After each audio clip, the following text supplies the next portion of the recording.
Amigos, ¿qué tal? ¿Cómo estáis? ¿Cómo habéis pasado esta semana? Hoy con nosotros tenemos al Padre Ramón Mirada. Padre, muchísimas gracias por estar hoy aquí. Bienvenido. Muchas gracias. Dios os bendiga.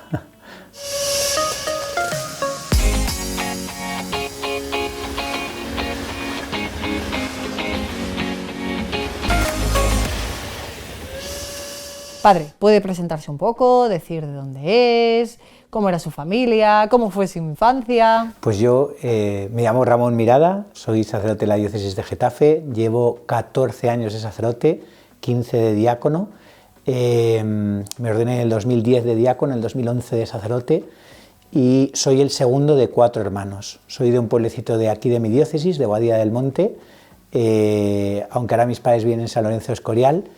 Y la verdad es que es una familia muy bonita. Mis padres, Ramón y Amelia, también son, vamos, un regalo de Dios. O sea, desde pequeñitos hemos visto cómo nos transmitía la fe. Mis padres se han querido con locura, se quieren con locura, en medio de sus defectos, sus combates, sus genios, sus caracteres, pero son un encanto. Y la verdad es que yo doy gracias a Dios porque mi familia es un regalo, tanto mis hermanos como mis padres. ¿Y esa fe que recibe en casa, cómo se desarrolla en usted? Bueno, lo primero es que mis abuelos transmitieron bastante la fe a mis padres, entonces eso hizo que cuando se casaron se encontraron un matrimonio profundamente cristiano y de hecho Dios era el pilar de mi familia y así lo transmitieron a sus 4 hijos, ¿no? Yo desde pequeño aprendí pues que lo primero era amar a Dios, ¿no? Y que tenía que portarme bien para parecerme cada día más al Señor, ¿no?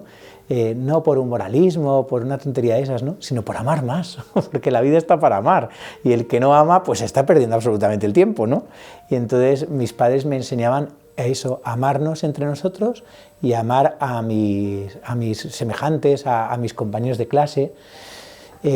Lo que pasa es que yo tenía un pequeño problema cuando era pequeño, ¿no? O sea, yo creía en Dios, amaba a Dios, pero yo tenía 3 hermanos que eran buenísimos, eran espectaculares, eran divertidos, simpáticos, inteligentes, guapos a más no poder, deportistas, y yo pues era bajito, gordito, feíto, bueno, era o soy, no sé qué decir, pero bueno, la cuestión es que Dios pues yo tenía como esa queja ante Dios, ¿no? De decir, Señor, ¿cómo has podido hacerme esto, no? ¿Cómo has podido hacerme esto?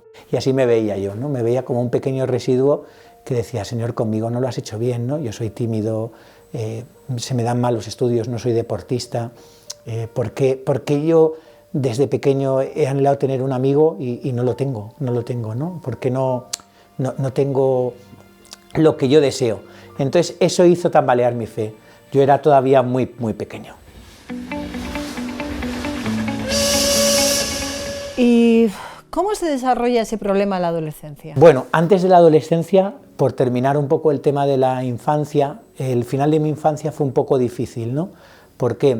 Bueno, porque entró un chico que en el colegio, yo estudiaba en ese momento todavía en Boadilla, entonces yo tenía lo que yo había anhelado, yo le había pedido a Dios un amigo y de repente aparece pues un tío que es mi amigo, ¿no? Y yo decía, joder, qué guay, ¿no? O sea, qué maravilla, qué pasada, tengo lo que siempre he querido, qué maravilla, pero yo no quería ver que este chico se aprovechaba de mí. Entonces, bueno, pues rompió un trabajo de clase enorme, o sea, una cosa, llevábamos un año haciéndolo, es verdad que esto parece como que es muy de cosas de pequeños, ¿no? Pero es cierto que para mí fue muy importante. Entonces, entre los dos, yo creo que yo también rompí alguna pieza, pero yo le decía que no, que el Señor no estaba a gusto con esto, que Dios no quería esto. Yo en ese momento pues tenía a Dios en mis labios todo el día, ¿no? Y yo en ese momento yo era un chico muy noble, muy bueno, y bueno, pues rompió el trabajo, yo estaba con una vergüenza absoluta, no lo dijo en casa porque me daba muchísima vergüenza, me daba muchísimo miedo la reacción de mis padres. Total, que llegué a clase el día siguiente y la profesora, literalmente como en las películas, ¿no? Me coge de la oreja, me lleva a la pizarra, toda la clase mirándome, y ya me marginaban en clase, y yo pensando, Dios mío, ¿ahora qué va a pasar, no? Entonces dice, ¿por qué, delante de toda la clase, por qué has roto tú este trabajo? A mí se me cayó el mundo encima. Yo decía, Dios mío, ¿y ahora qué hago? ¿Qué digo? Y fui incapaz de traicionar a mi amigo y me asumí yo toda la culpa, ¿no? Y pues la clase enfadadísima conmigo, dándome de lado, pegándome, de todo, ¿no? y a las 2 o 3 semanas me entero que es mi amigo el que ha dicho que yo había roto ese trabajo. Total, que pues mi actitud cambió radicalmente, porque en ese momento pensé, mira, si esto es amar, no tiene ningún sentido.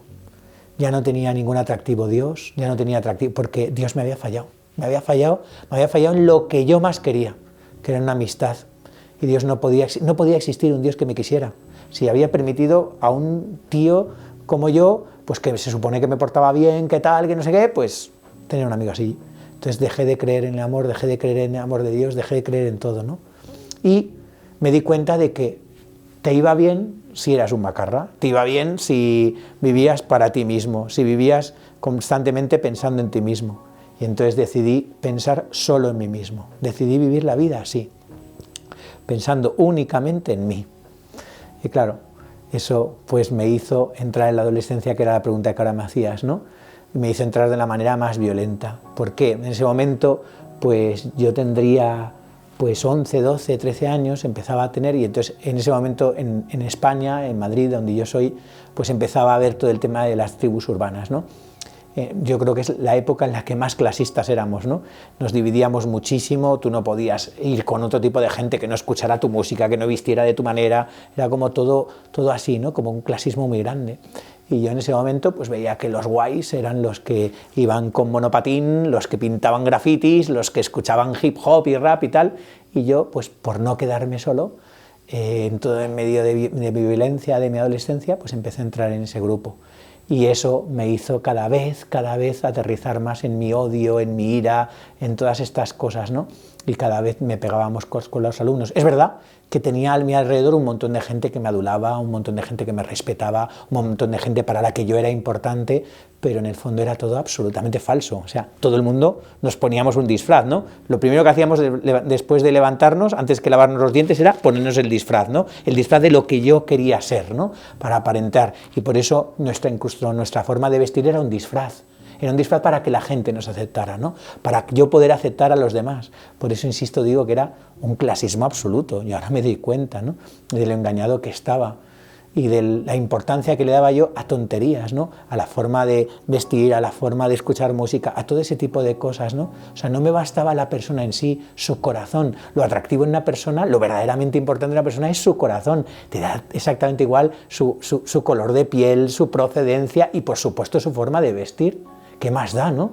Lo importante es la persona en sí. Pues en ese momento no. Por cobardía, porque todos estábamos llenos de miedo para poder encajar de cualquier manera, yo por lo menos estaba dispuesto a hacer lo que fuera por encajar, por no estar solo, ¿no? Me acuerdo de esa frase del Génesis, ¿no? De cuando dice, no está bien que el hombre está solo, ¿no? Y pues eso, ese miedo a la soledad que tenemos todos de encajar, pues fue lo que me hizo a mí entrar en todo este tema de rebeldía. Cuando tuvo esa anécdota con su amigo, ¿no tenía nadie a quien le pudiese contar pues eso? Es una pregunta buenísima, porque efectivamente ese fue mi gran problema, que me cerré en banda. Si yo lo hubiera contado a mis padres en ese momento, yo no habría sufrido todos estos capítulos de la serie, ¿no? O sea, me habría ahorrado un montón de sufrimiento, habría ahorrado un montón de sufrimiento a los demás. Por eso la sinceridad es base para vivir una vida feliz, ¿no? Cuando uno se esconde, que es lo que hacen Adán y Eva, ¿no? Adán y Eva, cuando pecan, cuando se alejan del Señor, lo que hacen es esconderse, ¿no? Cuando lo que yo quería haber hecho es salir corriendo hacia Dios, ¿no? Hacia sus pies y decirle, mira, Señor, soy un canalla, soy un sinvergüenza, soy un necio, me despista más no poder, no he sabido proteger a la mujer tan bella que me diste. Eso es lo que tenía que haber hecho Adán, ¿no? Pero la serpiente les engaña justo con eso, porque lo que la serpiente quiere no es tanto que coman de la manzana, lo que quiere es que se escondan de Dios, ¿no? El hombre que ha sido hecho para la comunión con Dios, de repente se ve delatado por su propio pecado, ¿no? Y él mismo se echa las culpas a sí mismo, ¿no? El demonio te hace caer, pero luego te lo echa en cara. Entonces tú mismo te haces polvo. Y yo lo que hacía era esconderme. Es decir, ¿cómo mis padres me van a tolerar? ¿Cómo mis padres me van a querer? ¿Cómo? Era imposible, ¿no? O sea, yo no creía que todo eso se pudiera dar. Y entonces eso me hacía esconderme. En vez de haber acudido a mis padres, a un sacerdote, a alguien que pudiera ayudarme, lo que hice fue esconderme y refugiarme en decir, yo no voy a abrir mi corazón a nadie más jamás, y entonces eso es lo que hacía, pues cada vez me metiera más en problemas.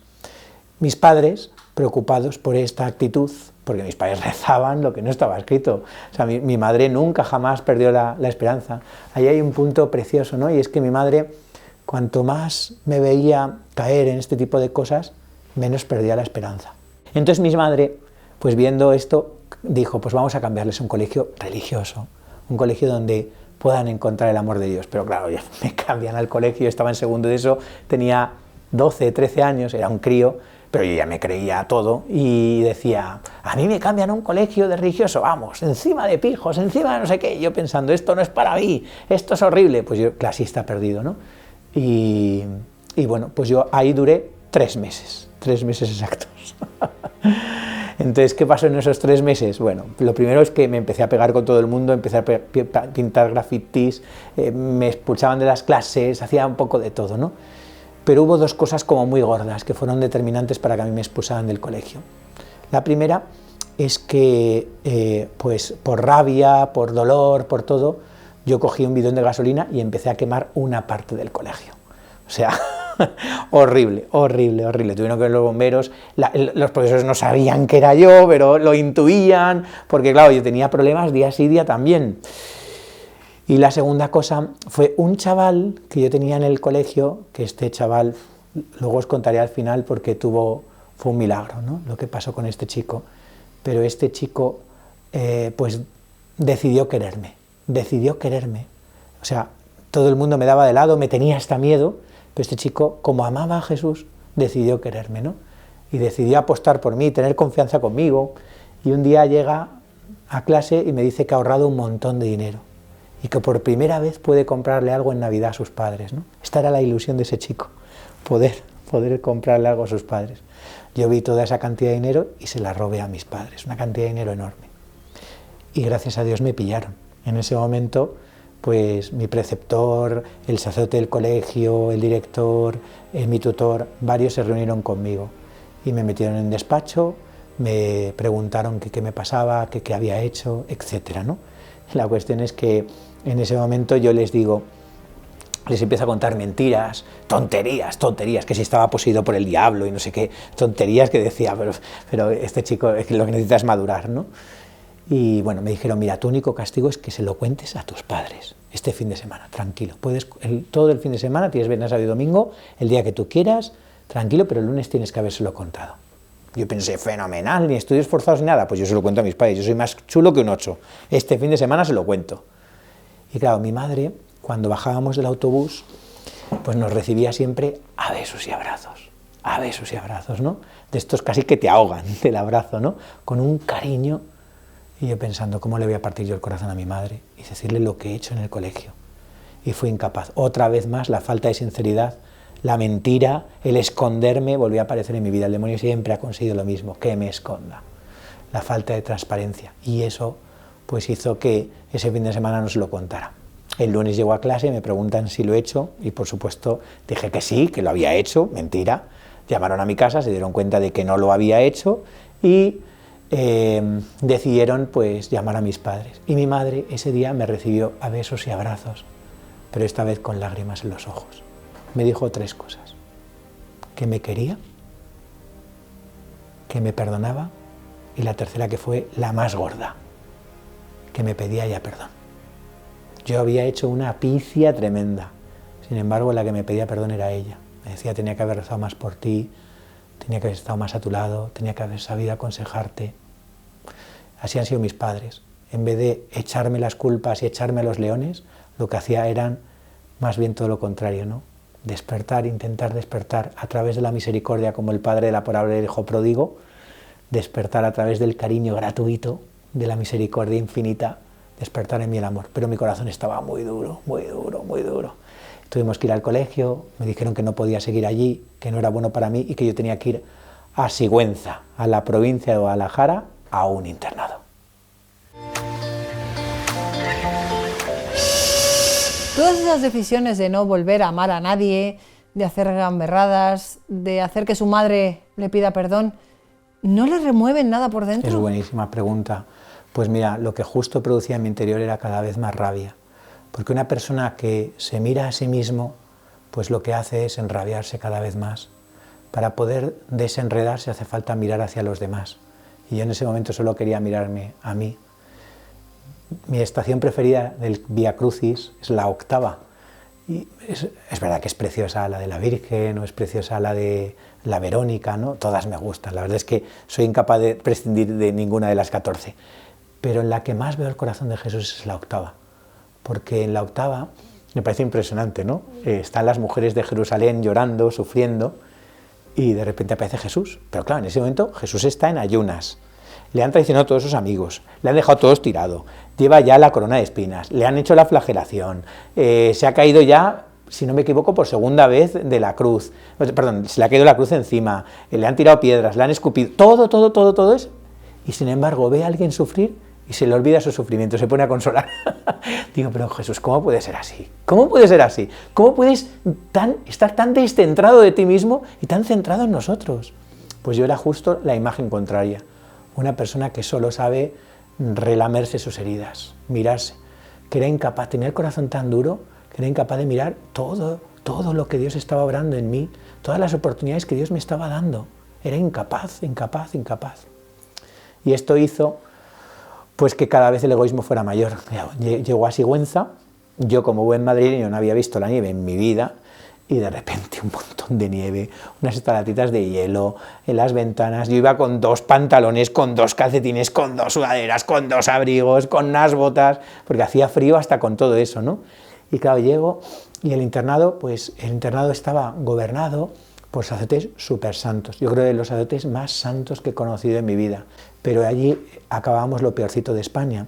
Entonces lo que había en el internado pues era especialmente drogas a más no poder, y no porros o marihuana o hachís, ¿no? Sino había cocaína, pastillas, de todo. Luego violencia, una violencia tremenda entre todos. Y luego estudiábamos con un colegio de chicas, solo las clases, también era un internado, y hasta yo en eso era inocente, ¿no? Y lo que pasaba en los baños es que no lo puedo ni describir, ¿no? Entonces, claro, a mí todo eso me llena de miedo. Yo empiezo a tener muchísimo miedo, porque yo además yo no había repetido en mi vida, yo había copiado toda mi vida en los exámenes, entonces claro, iba pasando de curso sin saber absolutamente nada, así de ignorante soy, ¿no? Pero claro, yo llego y tenía 12, 13 años, y de repente me encuentro con un montón de chicos que tenían 2 o 3 años más que yo. Me meten en una habitación a dormir con 7 personas, 7 chicos, pues que estaban los 7 súper heridos, ¿no? Y bueno, pues al principio no me hablaban, me veían como un crío, encima era un novato, llegaba después de Navidades, me ignoraban. Y claro, tenía un poco de miedo, ¿no? Pero luego yo empecé a ver actos de violencia muy gordos, ¿no? Por ejemplo, a un chico en el internado le cogieron la cabeza y, como en las pelis, ¿no?, le dan un golpetazo contra el cristal del espejo del baño y bueno, pues le dan una paliza entre 4 y pues estuvo, pues no sé si un mes en el hospital, ¿no? O sea, horrible. Luego drogas, delincuencia, todo esto. Y entonces yo pues ya llevaba, creo que 2 semanas en el internado. En mi taquilla ponía 386, que era el número de habitación, mi cama, y yo empecé a llorar, no podía más, o sea, empecé a llorar del miedo, ¿no? Y lo que tenía que haber hecho es llorar delante de mis padres, contarles todo lo que pasaba, llorar delante de los sacerdotes, pero no incapaz. Entonces cuando llegaba la noche y yo pensaba que nadie me escuchaba, lloraba, pero sí me escuchaban los 7 que dormían conmigo. Al principio solo se reían de mí, luego ya empezaron a intentar insultarme, todas las noches me insultaban, y luego ya intentaban pegarme. Y cuando se aburrieron de insultarme, de pegarme, de ponerme motes, de todo, pues todas las noches intentaban abusar de mí. Y hasta en eso yo era inocente, ¿no? Y toda la inocencia que tenía, pues la perdí en esa noche en la que no fueron una noche, fueron varias, intentaban abusar de mí y yo tenía que defenderme como fuera, ¿no? Y yo en ese momento pues pensé, la rabia que tenía dentro, digo, mira, la única forma es entrar en lo que gobierna el internado, que son las drogas. Y empecé a entrar ahí, un poco por evadirme de los problemas que yo tenía y también por entrar en ese círculo de gente más peligrosa para que me pudieran respetar.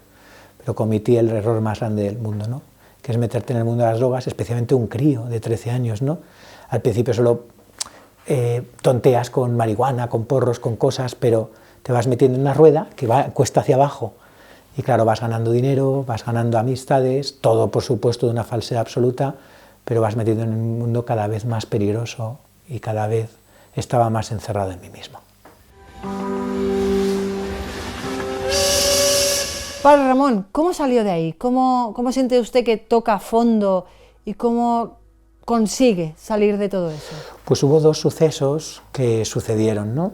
Vale la redundancia.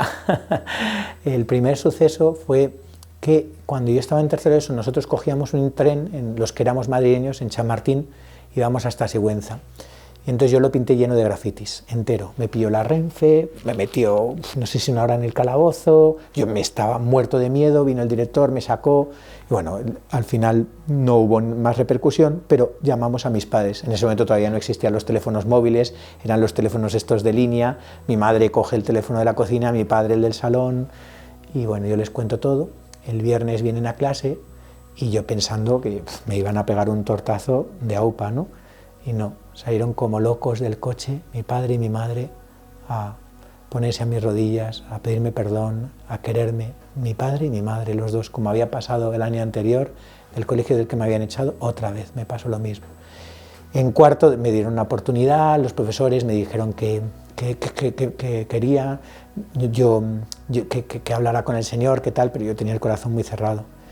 Y pasaron dos cosas. La primera es que me volvieron a pillar con drogas, esta vez en la taquilla, en el armario donde yo tenía bastantes drogas porque trapicheaba con cosas de estas, y luego es que yo había sido muy violento, lo resumo mucho, ¿no? Pero yo de hecho yo llegué a tirar un crucifijo al suelo solo por reírme del sacerdote, ¿no? Por hacerle daño, a un sacerdote incluso le pegamos. A mí me impresionan esos sacerdotes que luego, sabiendo lo que han hecho, me han besado las manos el día de mi primera misa, ¿no?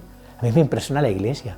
A mí cuando la gente se mete con la Iglesia me cuesta, porque digo, si es que la Iglesia es mi madre, si es que la Iglesia me ha tratado con una misericordia, con la que me ha tratado Jesús, ¿no?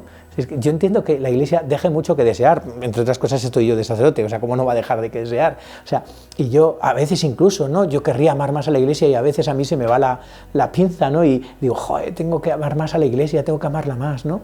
Pero es que la Iglesia me ha tratado con una delicadeza, con un cariño. Ojalá yo sepa un día amar a la Iglesia como la Iglesia me ha amado a mí, con la misericordia, y sepa comprender sus pecados, sus pobrezas, ¿no? Sus miserias, como la Iglesia me ha querido a mí. Bueno, la cuestión es que me echan también del internado, lógicamente, y me vengo a estudiar a un colegio en Madrid, y me vuelven a pillar con drogas. Y entonces ya me echan del todo, me echan del colegio, llevaba 2 meses, y ya todo el rato la idea era la misma, ¿no? Mi vida es un desastre, me veía como un leproso, ya había visto hace unos meses una película de un leproso y yo me veía así, me veía que daba asco a los que estaban a mi alrededor, asco a los que tenía cerca, asco a mí mismo, yo me daba asco, me veía todo lleno de heridas, y yo pensando, mira, si esto es la vida no merece la pena seguir viviendo. Y intenté todo el rato, la idea era la misma, quítate de en medio, suicídate, no vales para nada, nadie te quiere y nadie te va a querer, no vales absolutamente nada. Era la idea que el demonio me metía todo el rato. Aunque la Iglesia estaba intentando todo el rato ganar mi corazón, conquistarlo, había puesto sacerdotes a mi alrededor, yo no quería escucharlo. Y todo el rato la idea era esa, intentar suicidarme. ¿Y cómo salió de ahí? Porque hay un punto en el que usted toca fondo y dice, jo, tengo que salir de aquí. ¿Cómo entra el Señor ahí en escena? Pues consigo salir de ahí con la oración de mi madre. Lo que había contado al principio, ahora es cuando empieza a dar fruto, ¿no? La oración, la penitencia y el ayuno de mi madre hacen que el corazón se mueva y que en ese momento en el que estoy a punto de suicidarme, mi madre aparezca en escena y me diga que mi vida todavía tiene sentido y que por favor vaya a una parroquia que todavía era un barracón, no estaba ni construida, había un sacerdote muy joven de 26 años, acababa de ordenar, y que le habían hecho párroco de ese lugar de Boadilla del Monte donde yo procedía, que es una parroquia que ahora está llena de gente, pero en ese momento había 3 familias contadas, y dice que me puede ayudar, yo diciendo que yo a los curas no quiero ni verles en pintura, que nada, que no sé qué, pero el ver los ojos de mi madre pues llenos de vida, como están siempre, llenos de amor, me traspasaban esos ojos viéndoles llenos de lágrimas, de dolor, de sufrimiento, como de deseo de que yo me dejara ayudar, ¿no? Y le dije que sí. sin saber por qué. Bueno, sí sé por qué, por la oración, el ayuno y la penitencia de mi madre movieron ese demonio que me estaba atrapando, ¿no? Que me tenía esclavizado, que me tenía apresado. Y de repente encuentro a un sacerdote con una sonrisa de oreja a oreja, con una alegría, yo pensando, pero si este cura, vamos a ver, si es que este es célibe, es casto, es obediente, es hecho promesas, ¿cómo va a ser feliz si es todo lo contrario? Yo busco la felicidad en todo lo que se podía buscar en este mundo y lo que me ha dejado es más seco, más vacío. ¿Cómo puede ser que un sacerdote sea tan feliz? Y de repente me ve y me da un abrazo. Hasta ese momento nadie me había dado un abrazo que no fuera mi padre y mi madre, porque todos nos tratábamos con dureza en los ambientes en los que yo me movía, ¿no? Y de repente pensé, pero si este sacerdote no me conoce de nada, y yo lo que necesitaba era eso, necesitaba un abrazo, como el padre del hijo pródigo, como el hijo pródigo necesitaba un abrazo después de haber estado entre los cerdos. Y ese sacerdote me sienta en una silla y me dice, bueno, ¿hasta cuándo vas a hacer esperar? Y digo, esperar a quién? Dice, esperar a Dios. Dice, cuéntame tu vida, no tengo prisa. Eran las 6 de la tarde, hasta las 8 de la tarde, confesándome, contándole con todos los pelos y señales toda mi vida, todos mis pecados, y ese sacerdote no paraba de sonreír. Se llama Javier, este sacerdote, y no paraba de sonreír. Javier no paraba de sonreír, no paraba de sonreír. Y yo pensando, una de dos, o este tío no se entera de lo que le estoy contando, o no me está haciendo caso, que me ponía muy nervioso. Decía, joder, me estoy aquí perdiendo el tiempo. Y ya termino de contarle todo. Me dice, muy bien, ¿y qué? Digo, ¿cómo que qué? Me encendí en ira. ¿Cómo que qué? ¿Tú no te das cuenta de todo el daño que he hecho? A mis padres, a tantos amigos, a chicas, amigos, a todo. Y me dices, ¿y qué? ¿Y qué? ¿Cómo que qué? ¿Cómo que qué? Mira todo el daño que he hecho. Y en ese momento me pone un crucifijo en la mano. Me dice, no, perdóname, aquí el ciego eres tú, no yo. El ciego eres tú el que no te das cuenta de lo grandioso que es el amor de Dios, de lo infinito que es su amor, de lo grande que es su misericordia. Y en ese momento yo lo vi a un leproso. Vi en Cristo crucificado la imagen de un leproso, de un Cristo que tenía mis llagas, mis heridas, que me quería, que me hacía, pues, que pensaba que el cielo era un rollo si yo no iba, que había hecho toda la eternidad por mí, que había dado su cuerpo y su sangre, que me quería donde nadie sabía quererme, que estaba enamorado de mí, un Dios enamorado de mí. Todavía me sigue impresionando, ¿no? Porque es que tú ves las demás religiones y no ves a Dios enamorados, ¿no? Hasta los mismos judíos tienen un Dios al que les preocupa, al que tienen cierto cariño, afecto, pero un Dios que se ha ido a la cruz por ellos. Un Dios que les busca como la oveja perdida, como al hijo pródigo, como al buen ladrón, como el buen samaritano. Yo me encontré de repente, de golpe, con mi Dios. Yo hasta ese momento creía en un Dios que no existía y en ese momento me hice ateo. Yo creo que más bien fue al revés, no me hice creyente, me hice ateo del Dios ese que no existe, de un Dios que es indiferente, de un Dios al que le das igual, de un Dios que no le importas. Yo me hice ateo de ese Dios y empecé a creer en el Dios que verdaderamente existe, el Dios de la oveja perdida, el Dios del buen ladrón, el Dios del hijo pródigo. Es un Dios maravilloso, maravilloso, y sentí como ese Dios perdonaba mis pecados. Me pareció lo más, me pareció la bomba, me pareció el día más feliz del mundo. O sea, yo creía que era la persona más feliz del mundo, el 21 de diciembre del año 2001, a las 6:30, 7, 8:30 de la tarde. Y ese sacerdote me abraza y me dice que mi vida le importa un pepino. Mi pasado le da igual, que lo único que le importa es mi futuro y que puedo ser santo y que mi presente va a ser conquistado por la misericordia de Dios, que me deje guiar, que me deje abrazar, que me deje ayudar. Y así fue. Ese momento lo recuerdo con el cariño más grande del mundo. Y no ha cesado ese amor de Dios en mi vida. Y a partir de ahí, el tema de las drogas, ¿cómo lo cortó? ¿Fue algo progresivo o lo cortó de raíz? Pues mira, fue muy curioso, porque justo después de confesarme, lo que el sacerdote hizo fue decirme que fuera a misa. Y entonces dice, mira, tengo misa a las 8:30 y no tengo a nadie que haga de monaguillo, ¿te animas? Digo, pero padre, usted está loco. Digo, ¿cómo voy a ser yo monaguillo, que llevo sin ir a misa a la torta de años? Digo, además mira de dónde acabo de salir. Ah, tranquilo, no pasa nada, yo te enseño. Y me pone una túnica, casi como la del hijo pródigo. Y en ese momento me dice que dentro del sagrario está Jesús. Y a mí no me hizo ninguna falta nada más para comprobarlo. Yo me fié. Si Jesús dice, el que ha muerto por mí en la cruz, dice, tomad y comed todos de él porque esto es mi cuerpo, yo me lo creo. no me hace falta ninguna prueba más. Que sé que están los milagros eucarísticos y cosas preciosas, pero a mí, si lo dice alguien que ha dado la vida por mí, es de fiar. Si ahora mismo me fuera a atropellar un autobús y alguien me protegiera, yo me fiaría de esa persona, o sea, no pondría en duda nada de lo que me ha dicho. Acaba de dar la vida por mí esa persona, pues lo mismo. Y entonces, claro, para mí fue un imán el sagrario. Digo, que existen los sagrarios. Vamos, yo ya no quiero salir de aquí, yo ya no quiero salir de aquí. Y que puedo comulgar, o sea, que sea Dios al que puedo rezar, también me lo puedo comer. Puedo entrar en comunión con Él, me parecía lo más. Desde ese día ya no he dejado de ir a misa. Entonces, claro, las drogas ya no hacían falta. ¿Para qué? Si yo ya tenía lo que verdaderamente me saciaba. Lo que yo había ido buscando en esas cosas eran en el fondo vacunas, tonterías, cosas que hacían como que aliviaban mi vida, pero eran mentira, eran absolutamente mentira, no curaban absolutamente nada. Y yo de repente ya solo tenía hambre de Jesús. Y cuanto más comulgaba, más hambre tenía.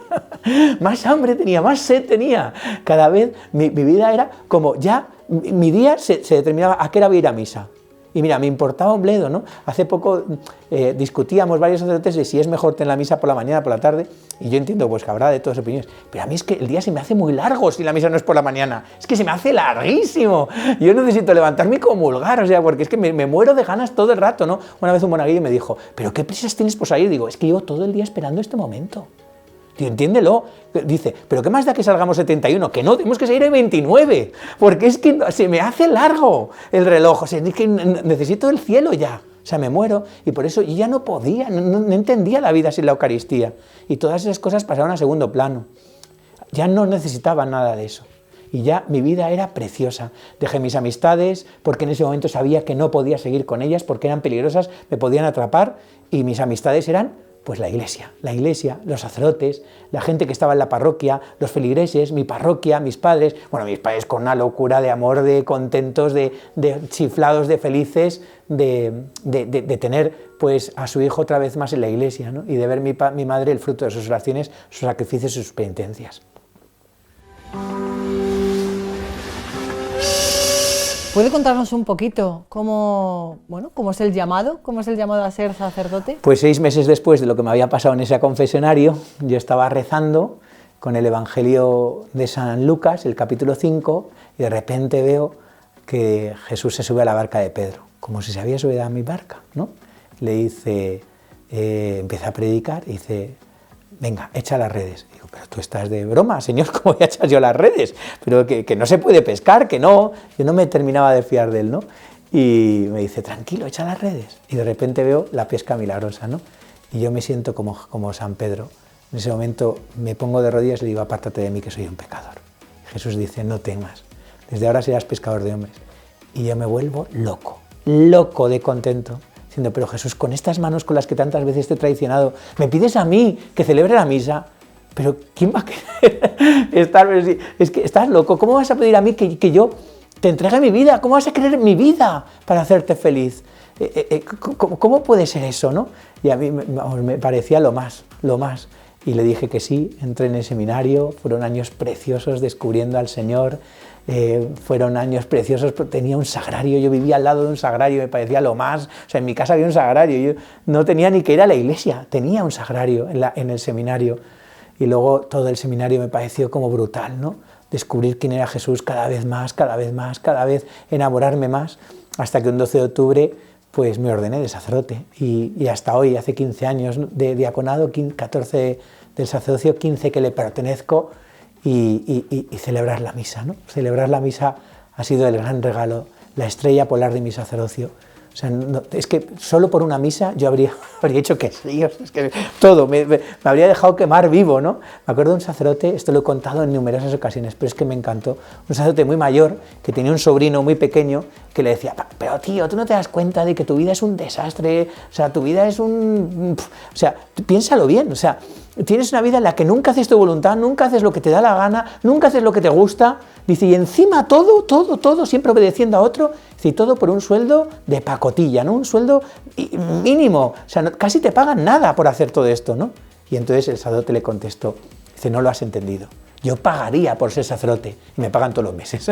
Pues esto es lo mismo, ¿no? O sea, yo es que pagaría por la vida que tengo. Mi vida es preciosa celebrar la misa cada día, cada mañana, cada hora, me parece lo más. Y por eso mi vocación pues es, Jesús me ha llamado no solo para hacerme feliz, ¿no? Sino lo que me parece verdaderamente una locura es que Jesús me ha llamado porque yo le hago feliz a Él. Mi llamada le hace absolutamente feliz, mi vocación, mi vida, mi pobreza. Y por eso soy inmensamente feliz de ser sacerdote. Padre Ramón, nos hemos quedado sin tiempo. Muchísimas gracias por estar hoy aquí con nosotros. Gracias. Gracias a vosotros, Dios os bendiga.